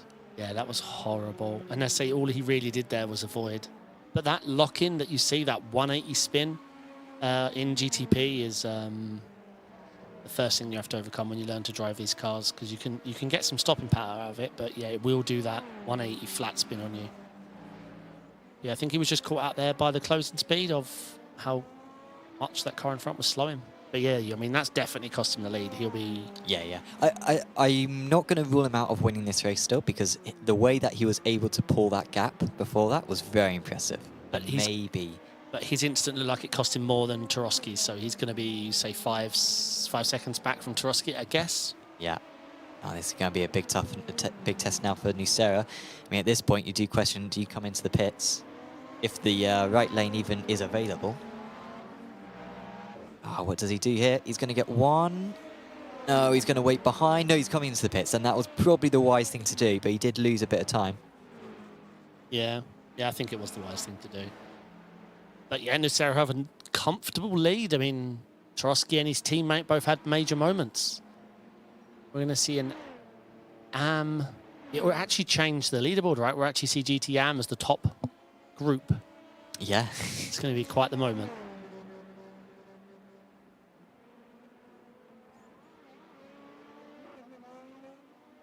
So we're in the pit stop phase for most teams. It's in pit times.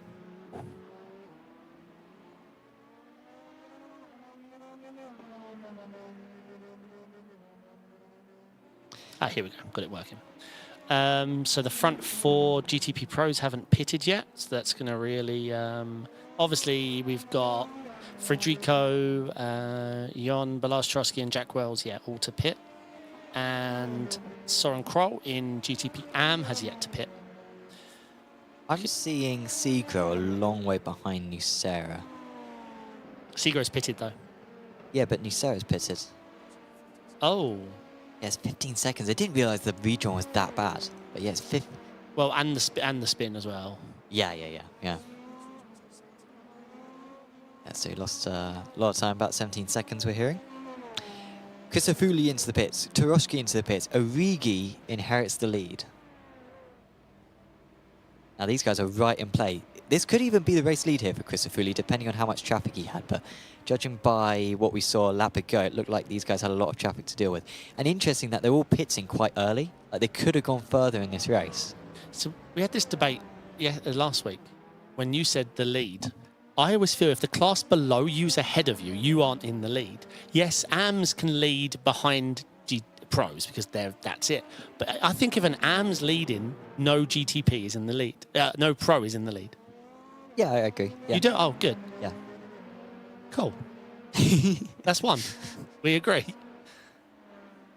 So Turoshki is coming out of the pits. Has Christofouli lost out to Turoshki? Yeah, Turoshki's got ahead of Christofouli. That's bad news for him. Yeah, it was but pit they're stop. ahead of Segro. Balazs was being very smart. Of course they're ahead of Segro. Yeah, my bad. 4 seconds quicker in the pits. Well, 3.5 seconds quicker in the pit was Balazs, but he was quicker than everyone. The only person that got close on pit stop was Nucera, 2/10 out, but everyone else wasn't fuel saving. That's the gap difference. So Nucera now with a 6-second lead? 4.5 second lead, I think. But Kroll still needs to pit, and Origi still needs to pit. And by the way, I think the reason why the drivers are not pitting, because they could go 50 minutes, but I think the reason why they're pitting now is so they can get the fresh tyres. There is some tyre wear. So pitting a bit earlier can get you on those fresh tyres and can be faster across the race. Yep, as well, just whenever you come up to 6 LMP2s, now's a good time. Yeah. Looks like there's a few windows to overtake. Other than that, you spend half a lap just following. Unless you start getting a little bit more dangerous, but you can only do that so many times. It's weird seeing the sponsor banners different because I haven't raced here since the since the rescan. Bidji had a poor start. He was down 5 places within the first couple of laps of this race. He's got back a couple of them. He's in 6th place now out of the pros. We don't have the same overlap in the pro and the AMs in the LMP2s as we do in the GTPs. Grosseto is now the leader in the LMP2 AMs. And that is legit. All the LMP2s have pitted. I don't think we paid a whole lot of attention to this LMP2 AM category because we had someone dominate earlier on, didn't we? But then they had issues. Corban was in the lead. Had another leader, I think, as well. But they had issues. And yeah, it's very much opened the door now for Fabio Grosseto to lead. Who was your LMP2 pro pick? Was you Busby? Was it me? I think you were Busby. Can't remember. I thought I may have been Delatraz. I think I went for Delatraz either for team or for that's driver. right. I did go Busby. I went Delatraz team, Busby driver. Yeah, I went... Yeah. And then I went Fabio Grosseto, Simone Nucera, and I think you stole Balazs Trotsky, so I went sneakily with... I actually can't remember who I went with. Frederico? I can't remember. What, for GTP Pro? Yeah, who did I go for a GTP Pro? I'm not sure. I'm going to say I went with Frederico, but don't hold me to that. Unless whoever I went with is not racing today. Yeah, I'm not sure if they're racing. Yeah, because I feel like the name would pop, but it's not coming to me. Alfred Darson still in P3. He has lost touch with the top 2 in the LMP2s. He was right with them earlier on. Yeah, he's not too far back, but he is still closely followed by Augustin, the Delatraz driver. Still denying a Delatrez 1, 2, 3. Michael Hafdarson lost it all in the pits. Pit stop times from all three other Delatrez drivers, 23 seconds, 23 seconds, and 24 flat, whereas Michael Hafdarson's was 27.2. Yeah. It was actually the longest pit stop out of everyone with a competitive pit stop. You just must have miscalculated the fuel, right? Or maybe he overshot his pit stall. Yeah, you're right. An overshoot. That fits. 4 seconds longer. And he's 4 seconds back, so yeah, that's where it all went. This Fabinho looks like a very strong driver. Hoping he wasn't your pick. No, I think I went Delatrez. Ah, okay. I think Herbinho may have been highest I-rated driver, and that immediately rules him out. I'm like, nah, can't go. I can't be boring. Got to go for someone alternate. Highest I-rated driver now, though, is his teammate, Bernier, 9k. But half a dozen, 5.5k, currently beating him. Kroll into the pits. That is scheduled. He pushed it very long. I think it may have worked for him, and he'll have very fresh tyres for the end of the race. Kroll and Wells, certainly Wells, very good on his tyres. I think it's maybe something that they put in their sets, Beast Racing.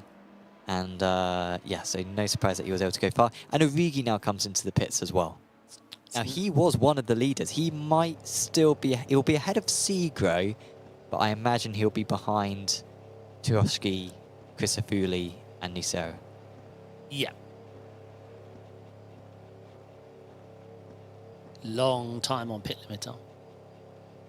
I mean, Nucero's like, when Origi first entered the pit lane, Nucero was only halfway around the lap. You lose half a lap, the pit lane here, plus the pit stop. It's much more than we see on most circuits. Here comes Nucero, a bit of traffic for him to deal with. Oh, the LMP2 doesn't want him to overtake, but Nucero went for it anyway. Yep, respect. And Origi is back out again. He's trundling down the pit lane. Might just see him on the left. Jack Wells is coming out of pits. Where is Origi? There he is. He will be P2. No, he's not. Well, he's P2 out of the pros, but he's P3 overall. He's behind Turoski. Turoski's right with the leader now as well. Leader just lost 2.1 seconds on that last lap, I think, through traffic. And he's losing a little bit more time here. Turoski believes he could still win this race. Get up his 7/10 now. And he's going to lose a bit more time unless he can send it on the brakes here. It's a risky move. It's a very risky move. And he cannot get past. The Alcantech car defends his position. Like a lion. That was Michael Hafler-Darson, P3 out of the LMP2s. And he has cost a bit more time there for our overall race leader. And now can Turoski pass Hafler-Darson before they get to the final chicane? It'll be a tight one. No, he will have to stay behind. And I've just remembered, I think the standings actually go on fastest lap, not position. Oh, I can't remember. We debated this last time. Yeah. I can't remember who won. Yeah, currently GTP Pro is still at the top of our timing screen, despite AM leading this race. Andy had an incident, right? Nucero lost a few, but he fell out of the lead and then fought his way back. Yeah, he didn't have a good start. Christopher's in the pits. Oh, no. Yeah, that is a second pit stop for Crisafulli. Has he got damage? No. It was a 19-second pit stop. This is almost like a... Well, there is an instant limit. Let's see if he just goes straight through. No, he is going to stop. No, he is. I think he's reached the instant limit. Set to 20. 20 for an hour. Oof. Yeah, 1.4x. Ooh. Yeah, because I'm sure you've seen on the exit of 2, they're all picking up off tracks. Yeah. And that's really dented his race. It's a shame to see. Yeah, he's dropped behind Kroll, Grondelaires, and Segro.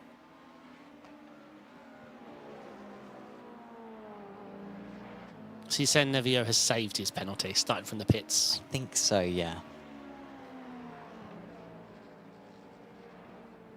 Cool. Oh, bit of a slide for him. He's catching up to Melgro. He's only half a second behind Melgro right now. Has been a very good race, this, I would say, compared to Spa. much better. Yeah. Much more competitive in each of the categories. Yeah, for sure. It's been tricky to keep up with all of it. Apologies, we haven't paid some attention to some stuff. I mean, the GT3 Pro has been the most interesting one, it has to be said. It is difficult, yeah. It's data overload with this many, with them this close. And how competitive the AMs and pros are against each other. Oh, this is going to get tight on the inside here. Can he defend the inside descent? That's not going to work. No, he did last minute. Oh, move. Who is that? It's 3 wide. 3 wide. Grisetto, this is for the lead in LMP2 AM. Grigorenko could not get past. He's the one who's trying to attack it. Now there's almost contact, and we've got that's Bernand. That is PS Competitions, Anthony Bernand. He hasn't reached the wall. The gravel stopped him from getting too far off there. Hopefully his rejoin is safe because and now no. the race leader's round. Fabio Grisetto Finally a moment to breathe from all that, and he drops it on himself. has spun. He fought for that lead so much, but he's handed it to Yuri Grigorenko, who now leads in the LMP2 AMs. Wow. Because I was literally, my next words were going to be, he can finally breathe.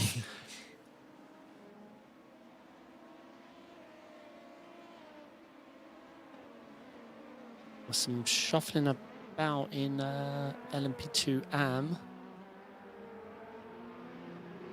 Watson's into the pits now. No clues as to why that has happened. Grigorenko. Oh, Grigorenko and Grisetto, they must have both reached the instant limit. So Ooms leads. Joris Ooms. No, Quer leads. We've had, well, seemingly about 4 different leaders in a lap. That's why he dropped it, right? He was frustrated. That's what's happened. I think he got the penalty before he dropped it. I think he's ranting and raving, and then he's not. I'm thinking, he's finally got a moment to breathe. But I think the contact between them obviously was a 4x and sent them over. Well, Clement Quer cannot believe what he is seeing. Oh, and he's lost it as well. What? Unbelievable. Well, no one wants to lead this race. And Joris it's Ooms again. Yeah. And he has a 6.5 second gap. He's got an 11-second gap. Incredible stuff. I've never seen anything like it. Yeah, that's unbelievable. Commentator's curse there. Commentator's curse. Unbelievable. That does put Philippe Massa, that's hard to say that way, and Luca Corbin, 2-3. Yeah, fun online Liga, guys. Unbelievable. I bet, I always make a prediction, but I think he just cheered. He was like, yes, well, and then, whoa. Well, exactly what I was saying. I mean, a lap ago, he was in 4th position, and now he's in the lead, and so no wonder he was celebrating. Yeah, he cheered just for half a second, and then... Oh, this is tight for the overall race lead. Nucera holding on against Turovsky. He wants to retake it. Now, Turovsky does have 1 lap fresh tyres. If they are taking tyres, it was put in the YouTube chat, Mark Tubes. But I think they're taking 2 tyres.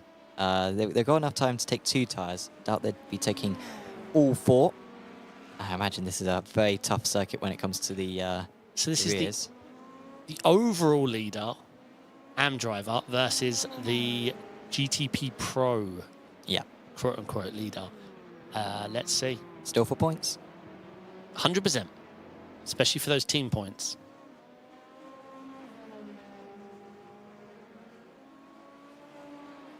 So Origi is 2 seconds behind these guys. Remember, Origi went really far. So again, if these guys are taking tyres, then Origi's tyres will be in prime condition. He's not exactly catching though at the moment. Pretty much match these guys. But Turovsky's just got to wait here. I mean, it's all going to be about staying close to the race leader and hoping that the race leader gets held up in that final chicane. Because that's how Turovsky lost the race lead himself. Yep. And that's the way you overtake in these GTPs on this circuit. By the way, these guys have got 2 more P2s to overtake. They got Christophe Herbigno. No, they've got 1 more. They've just got Christophe Herbigno to overtake. He's the last one to overtake. Okay, some replays in before we get to the closing laps.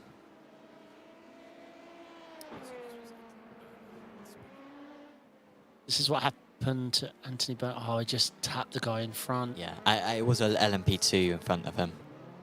Oh, and that was our leader, Grassetto, and then this was the new leader. Yeah, Oh, this is another replay of Grassetto. And this is Quez.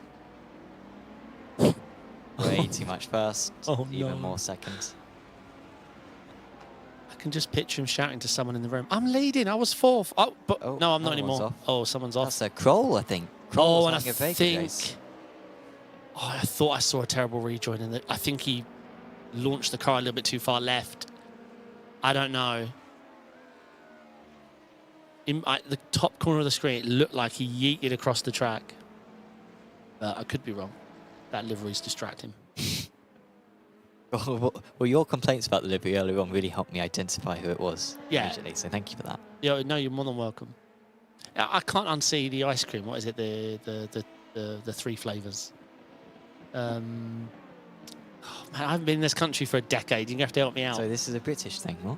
Yeah, it's What, blue? Oh, what? No, not this livery. vanilla, strawberry, and chocolate ice cream. You know, the triple Vanilla, strawberry, and... Neapolitan. Thank Okay. you, voice in my head.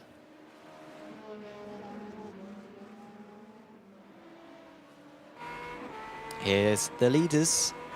We've got a few more laps to go. Now they are... So here's one move on the 447. Oh, see a Mac driver recovering from a spin back there. Who was that? Satil. Whoa, Nusa got ahead. He's made a bit of a break for it now. That was a risky move, but he got a few tenths out of it. Trotsky still trying to chase him down. 3 minutes to go. That is 3 more laps to go. He's over pushing a bit now though, Trotsky dipping onto the gravel. And this might be a really good opportunity now for Nusa to pull away. If he can get past on this next straight. When was the last time an AM won a pro race in an ARL event? Can't remember. It's been a while.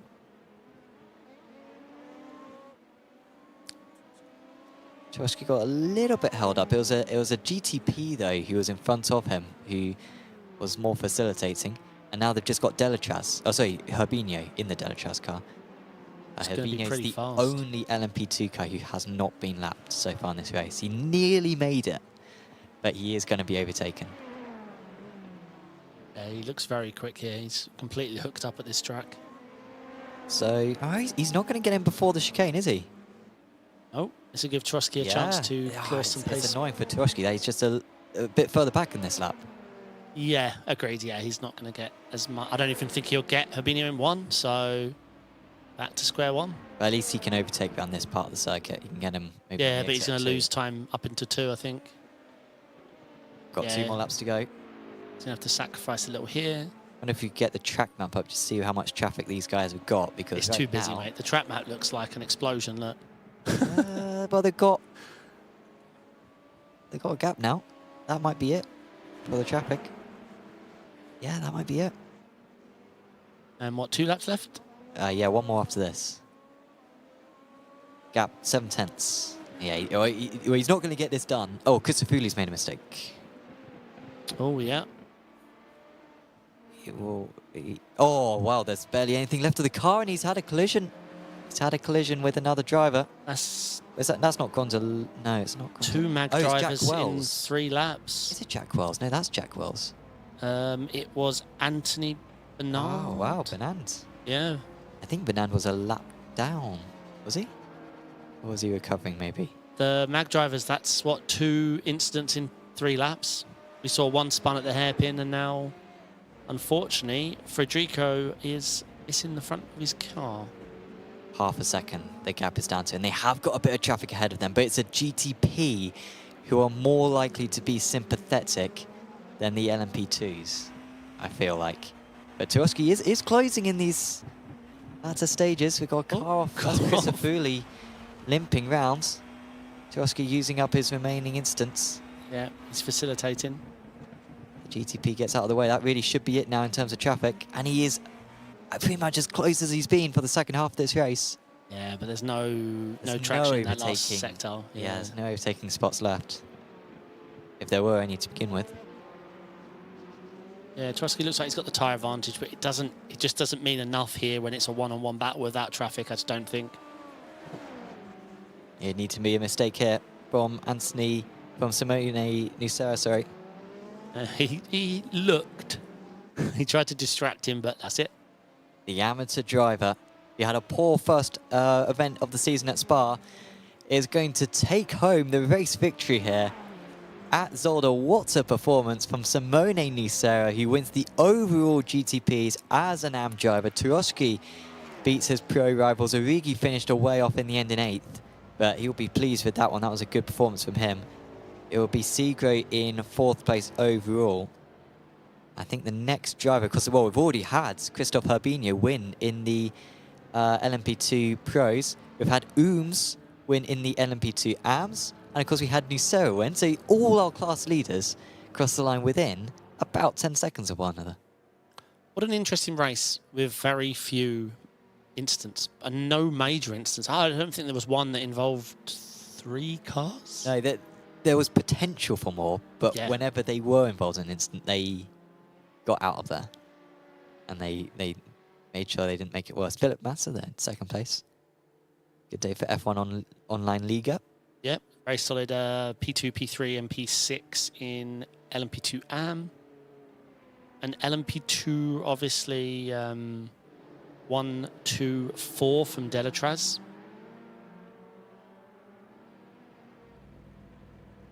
And here's our remaining drivers, John Williams.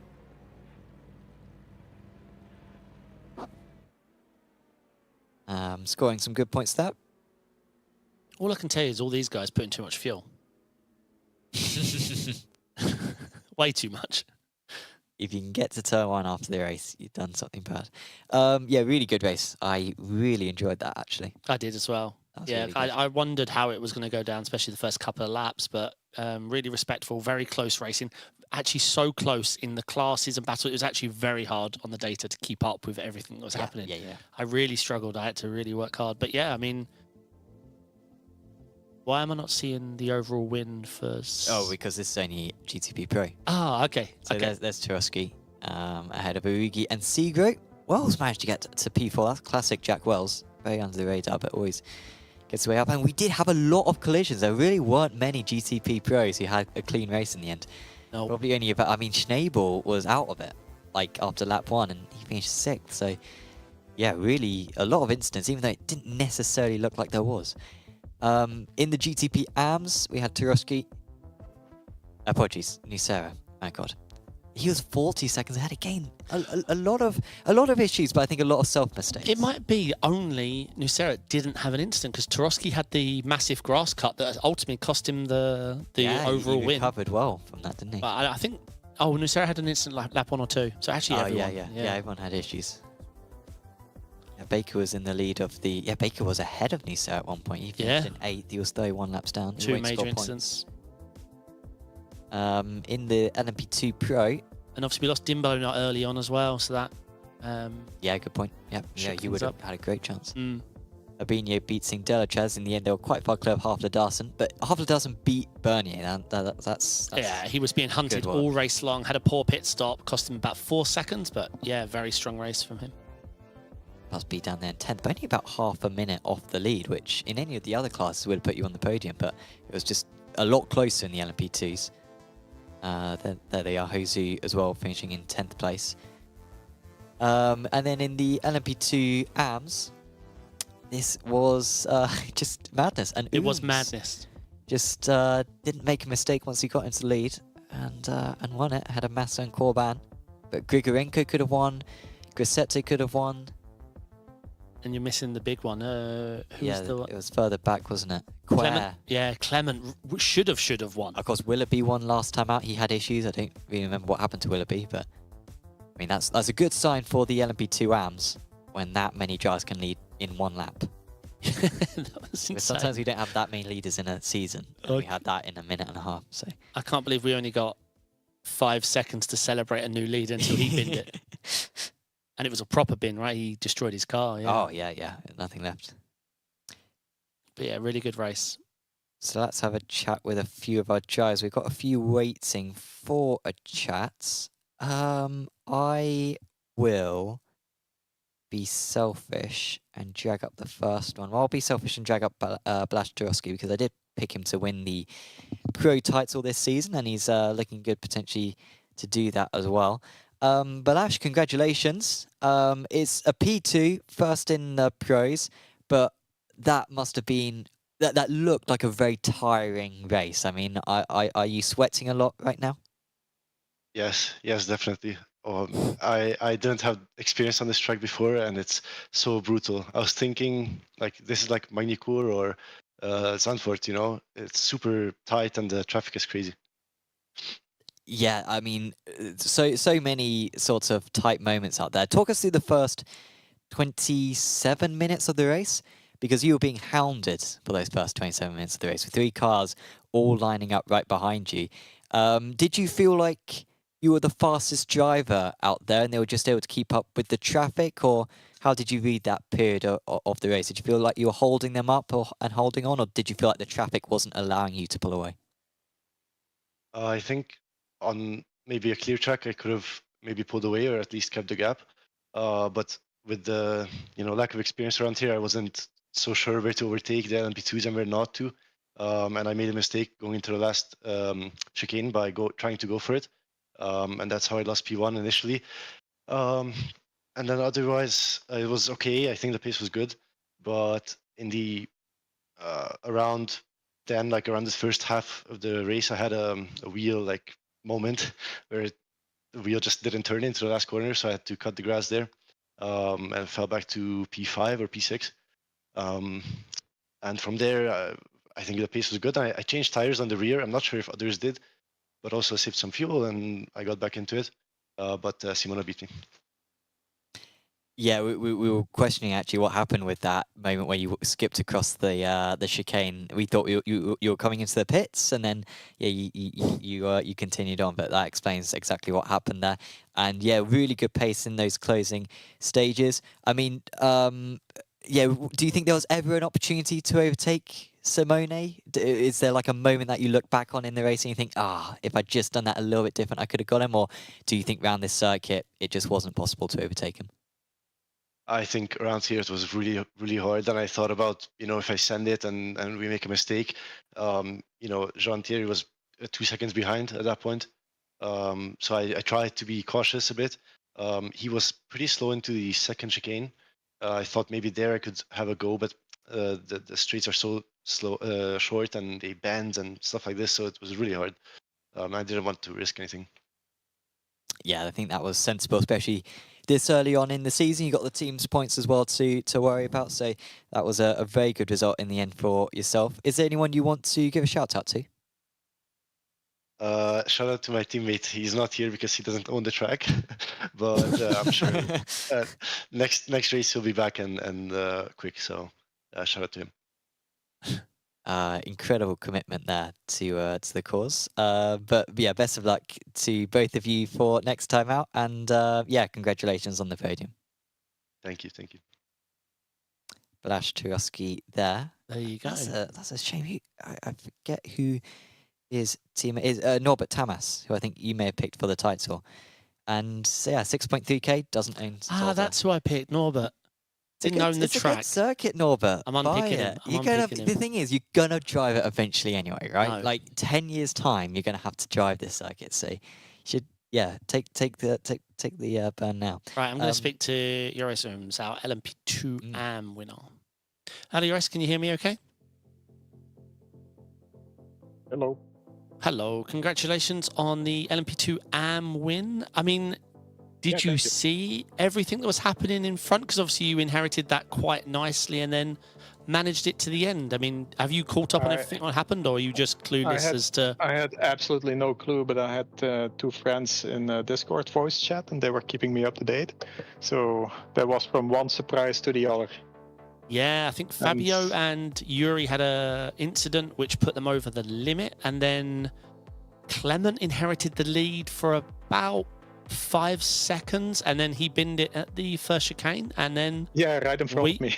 yeah, we were hoping it wasn't a leading LMP2 AM curse, but yeah, you brought it home. How was it? How was it with traffic? How did you find the track? How did you find the combination? How did it go?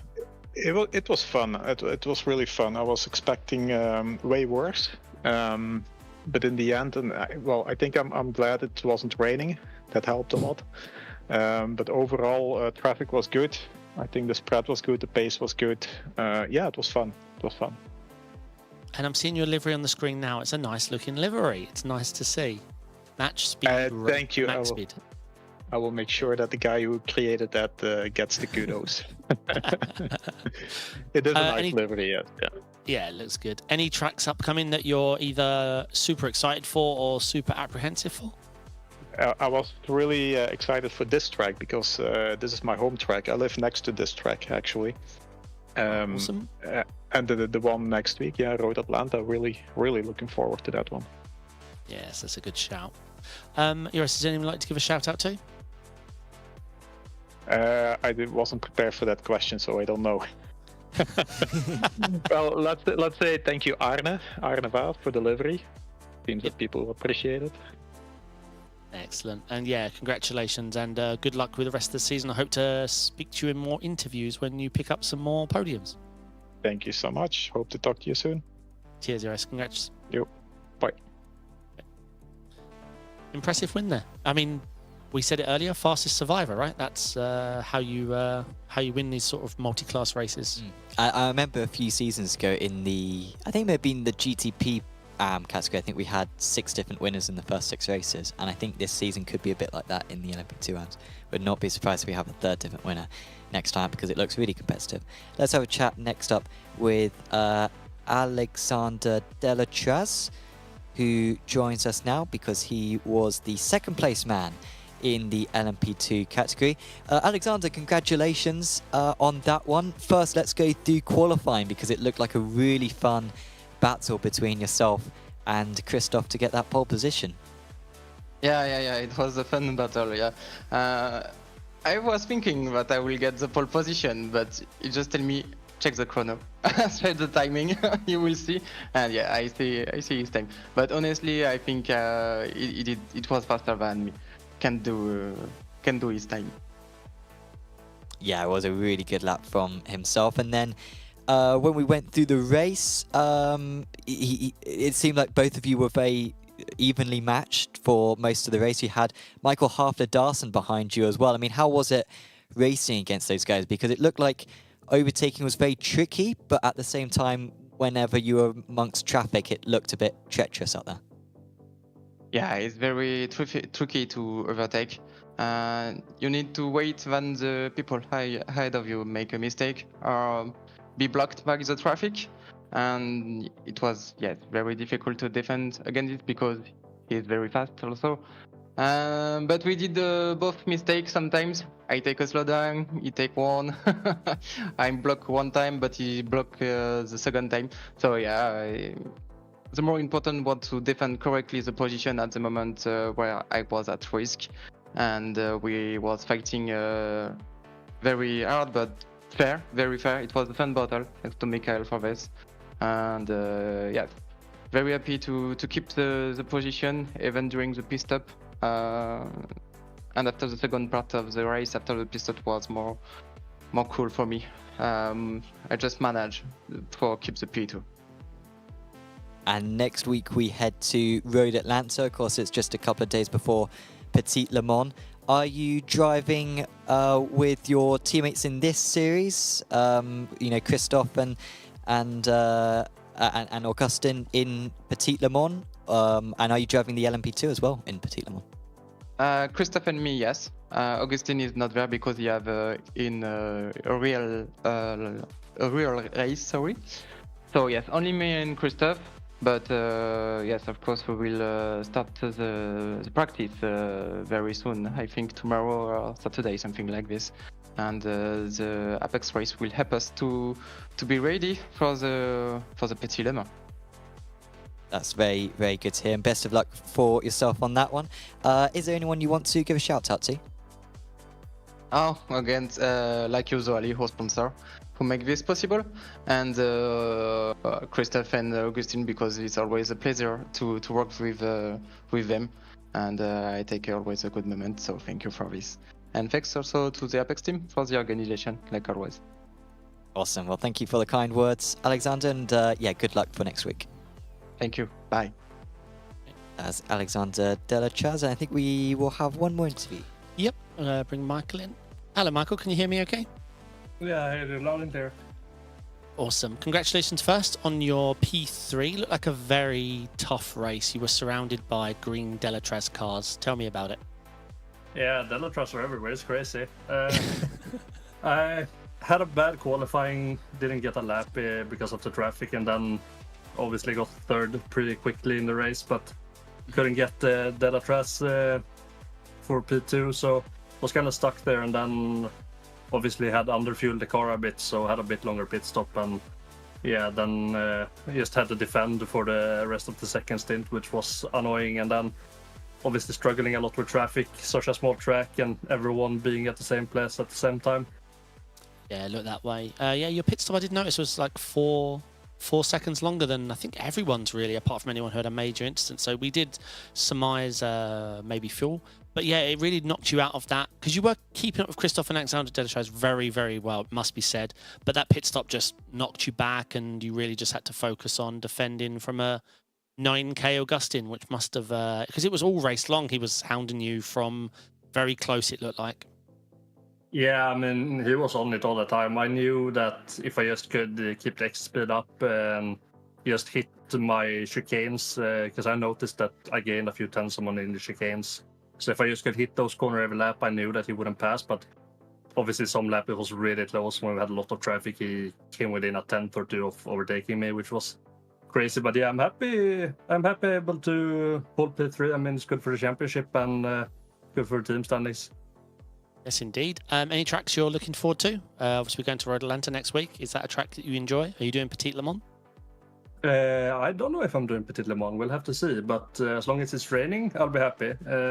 I think if it would have rained today, chances would have been a bit better for a win. But in the dries, it's too close with the Delatras guys. They are really fast, and me just obviously still learning a bit with LMP. It's fun to be up there, but it's hard to get that last step to be in front of them. Yeah, sure. I remember we spoke last week, right? You're the guy who loves the rain and was really quick at Suzuka. I remember now. I don't know how I forgot. Indeed. Well, very nice talking to you again. Anyone you'd like to give a shout out to? Yeah, thanks to Alkintech and all the guys, to my teammates and all the sponsors, and of course my personal sponsor AMRT for my amazing rig. Excellent. Well, congratulations again on a very solid result, and hope to speak to you next race. Thank you. Have a good evening. Cheers, mate. And you. That was Michael Hafler-Darson. Yeah, another strong race. I mean, yeah, let's not forget Augustine, who was hounding him. 9K. Yeah, he's not a slow boy. No, yeah, really good performance. I think Michael's driving really well in these cars. We've seen him in single-seaters in the past, but he's really adapted to the LMP2 very impressively. Will be a good one, I think, next time out Petit. I mean, or at Road Atlanta, because of Petit, everyone will be super prepared.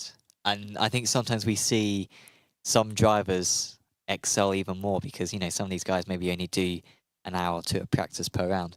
But when it comes to a round like next week, they could have already done 10, 15 hours of practice by the time it comes around. But it's also an endurance, like one of the big four tracks. So I think most people have thousands of laps anyway. Yeah, will be very good to watch. Of course, thanks to a couple of our sponsors for this series, Apex Racing Academy. Thanks to them, and of course, do check out apexracingac.com in order to get yourself setups and track guides and everything else that's included in data packs covering many different cars on iRacing. Of course, make sure to check out apexracingleague.com. There are still a few slots available for this series, and there's slots available for the Racing Unleashed Championship as well. Next round, that is in a week and a bit's time, but pre-qualifying for the next round starts on Saturday. So if you are interested in signing up for that for free, then you can go there. And of course, also thanks to VRS as well. Their summer sale continuing on hardware. Do check out apexracingsim.com in order to get more details on that. And also do check out the late Apex. We recorded it earlier on. It's on the Apex Racing Team YouTube channel. So do make sure to And to get Spotify that and on. iTunes. And Spotify. Well, it's not yet, but It it will will be. be this evening. We will upload it. So Yep. do check it out on those platforms as well. But for now, from myself, Sam Fitzpatrick, and from David Sampson, we are going to say goodbye, and we'll see you back next week at Road Atlanta for round 3 of the season. See you then. Ciao.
Are you struggling for consistency in your sim racing? Does your iRating look like a roller coaster? If so, we have good news for you. The way to get more consistent is to first understand what you're doing differently than the professionals. And VRS is the answer. With our competitive subscription, you will have the telemetry, setups, tutorials, and everything else you need to fully analyze your driving. Our data packs and the ability to compare your driving with the best in the world will show you exactly where to adjust your inputs, change your driving line, and shave seconds off of your lap times. And our powerful and precise Direct Force Pro wheelbase and precision pedals are being used by some of the world's best drivers. All these champions agree that VRS hardware is not just the best on the market, it's also priced well below the competition. So if you're looking to upgrade to direct drive and the best pedals in sim racing, VRS is your answer. If you want to get better, get faster,